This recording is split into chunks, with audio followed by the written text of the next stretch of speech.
Los cínicos y su actitud vital. Este video va a ser presentado por María Sánchez, Sandra Costa y Jenis Camargo.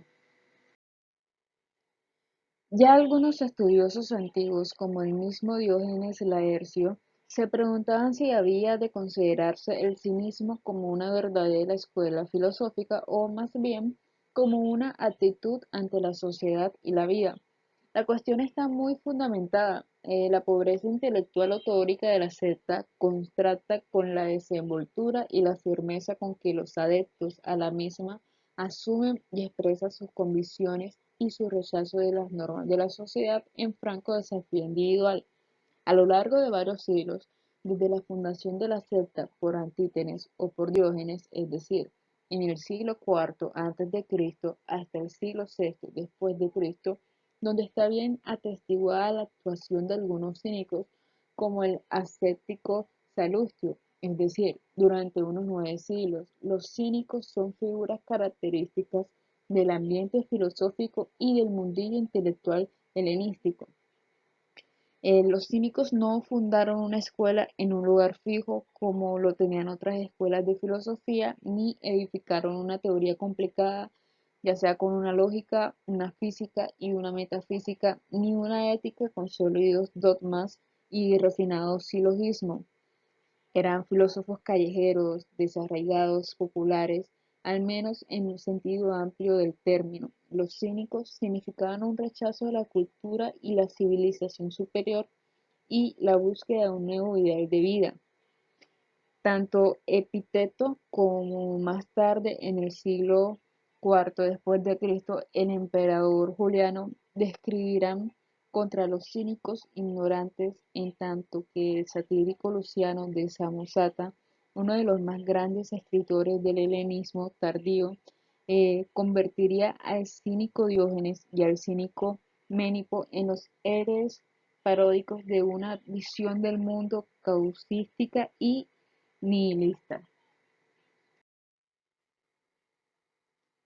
Químicos es un adjetivo que en griego significa perruno y que fue aplicado a los miembros de este grupo filosófico para destacar su modo de comportarse a lo perro, es decir, desvergonzadamente. Se ha aducido también que pudo inventarse tal apodo cuando Antítenes comenzó a predicar sus doctrinas en el gimnasio ateniense de Quinosarges, el del perro raudo. Pero no sabemos que el propio Antítenes y sus primeros discípulos lo recibieran. Fue Diógenes de Sinope quien se hizo famoso con el apodo de El Perro. Tanto él como sus amigos, a la manera de los perros, hacían en públicos aquellos actos que la gente, por pudor, suelen hacer solo en privado. Y ellos también, como los perros, carecían del menor respeto hacia las instituciones y los objetos más sagrados de la comunidad. El perro era, en el lenguaje coloquial, el símbolo de la desvergüenza extrema, así que tal sobrenombre se ajustaba a la escandalosa e impúdica manera de comportarse del filósofo de la tinaja. No es raro que él acogiera el mote con satisfacción, alegando que, además, como los perros, debía ser fiel a sus amigos y ladrar y morder a sus enemigos. Los cínicos, que proponían un retorno a la naturaleza y un rechazo de las convenciones y artificios de la civilización, tomaron como ejemplos de comportamientos a los animales. Así, por ejemplo, Diógenes elogiaba la frugal alegría del ratón con el que le tocaba convivir, de manera que lo que comenzó como un insulto acabó convertido en un ajustado emblema de la secta. Buenas noches, yo le voy a hablar un poco sobre sus ideas de la vida. La cesta de los predicadores, a lo que fácilmente se les puede definir como los cínicos, aquellos que han rechazado la culturización y la urbanidad, que hoy en día son características de una sociedad. Son individuos que su forma de pensar está encaminada hacia la individualidad del hombre, individualidad que llevan hasta los extremos de la radicalización. Se puede decir que los cínicos son innatos, pesimistas, que no creen todo lo que progresan de la sociedad, llevándolos a desconectar las leyes del hombre que gobierna a la sociedad civilizada. Antístenes fue un filósofo griego fundador de la escuela cínica. nació en Atenas y más tarde se convirtió en discípulo de Sócrates, de quien adoptó y desarrolló sus enseñanzas sobre ética. La doctrina de Antístenes es fragmentaria, aunque se sabe que escribió extensamente con los filósofos eleáticos. Negaba la realidad de las cualidades, puesto que implicarían que un determinado ser es y no es lo mismo al mismo tiempo.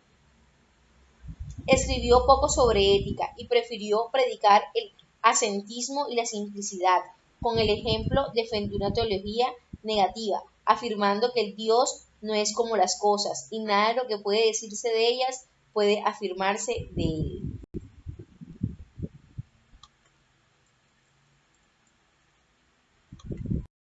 Bueno, ahora les voy a hablar un poco sobre la virtud fuente de felicidad. En la enseñanza ética de Antístenes existe un elemento fundamental de su orientación moral y es la del objetivo de la existencia, ya que para él vivir de recuerdo con la virtud y de ello depende la felicidad. Pues para esta enseñanza el sabio es un hombre feliz y sobre todo las pasiones presentes en el hombre se dice que el filósofo es un modelo de autodominio, por lo tanto este debe controlar aquellos deseos, pues el filósofo es autosuficiente. Para ello tiene que ser fuerte de voluntad y solo esas pruebas lo llevarán a la dureza del cuerpo y mente. Para Antístenes no hay nada más importante que el desaprender el mal, observando que el hombre en su estadio natural es esencialmente bueno. Oposición entre naturaleza y cultura. Antístenes insiste en la oposición entre naturaleza y cultura, tan destacada por algunos sofistas, y rechaza lo convencional y artificial, lo propio del nomos, para defender lo universal de los physis. El sabio no obedece a las leyes particulares, sino a la ley de la naturaleza. Defiende la existencia de un Dios único y no semejante a los tradicionales, ya que por convención existen muchos dioses, pero por naturaleza solo uno.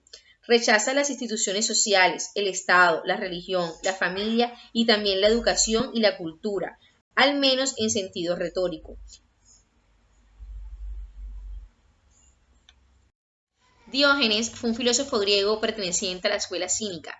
Nació en Sinope, una colonia jonia del Mar Negro, y murió en Corinto. Diógenes fue exiliado de su ciudad natal y se trasladó a Atenas, donde se convirtió en un discípulo de Antístenes, el más antiguo pupilo de Sócrates. Diógenes vivió como un vagabundo en las calles de Atenas, convirtiendo la pobreza material extrema en una virtud. Se dice que vivía en una tinaja en lugar de una casa y que de día a día caminaba por las calles con una lámpara encendida, diciendo que buscaba hombres honestos. Volvió a Corinto, donde continuó con la idea cínica de la autosuficiencia, una vida natural e independiente de lujos de la sociedad. Según él, la virtud es el soberano bien. Los honores y las riquezas son falsos bienes que hay que despreciar. El principio de su filosofía consiste en renunciar por todas partes a lo convencional y oponer a ello su naturaleza.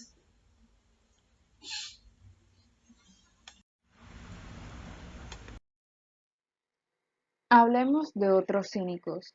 De carácter muy distinto al agresivo Diógenes fue su discípulo Orates de Tebas, que sería maestro de Zenón el estoico.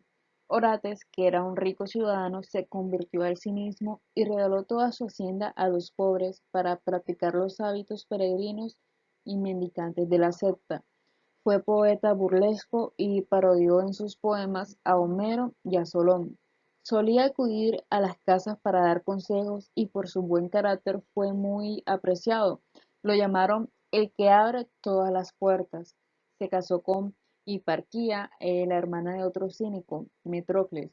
Ella era de buena familia y tanto sus padres como el propio Orates trataron de disuadirla. Orates les puso todos los inconvenientes de la pobreza y los rigores del vagabundo, pero ella decidió vivir con él para siempre, adoptando los hábitos del cinismo. Como dice Reyes, Hiparquía vistió la túnica corta de la secta, afrontó la compañía de hombres que no se andaban con miramientos y vino a ser la primera recluta femenina entre aquella gente desesperada. El cinismo no trajo grandes ideas, ni siquiera ideas originales, pero encontró su grandeza en figuras como estas, que son oportunas en el contexto histórico del helenismo. Por otro lado, tenemos a Crates, el discípulo predilecto de Diógenes, natural de la ciudad de Tebas, que Alejandro destruyó y que Casandro reedificó. Decía: mi patria es mi pequeñez y mi pobreza, a las cuales ningún cambio de fortuna puede afectar. Mi ciudad es la de Diógenes, a quien la envidia nunca puso acechanza. Afirmaba luego que no poseía una ciudad, sino que el mundo entero le ofrecía lugar para plantar su morada, y describiría en sus versos la utópica patria de los cínicos, la ciudad del zurrón, pera, donde hay pan e higos, pero donde están ausentes las monedas y las reputaciones, las disputas y las armas.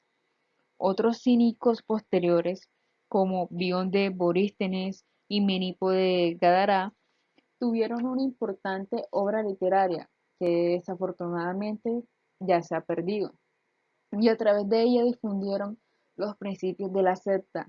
La sátira ninipea, que llega a calar en la literatura latina con Barrón y en la prosa griega, encuentra su más alto exponente en Luciano, ya en el siglo segundo después de Cristo.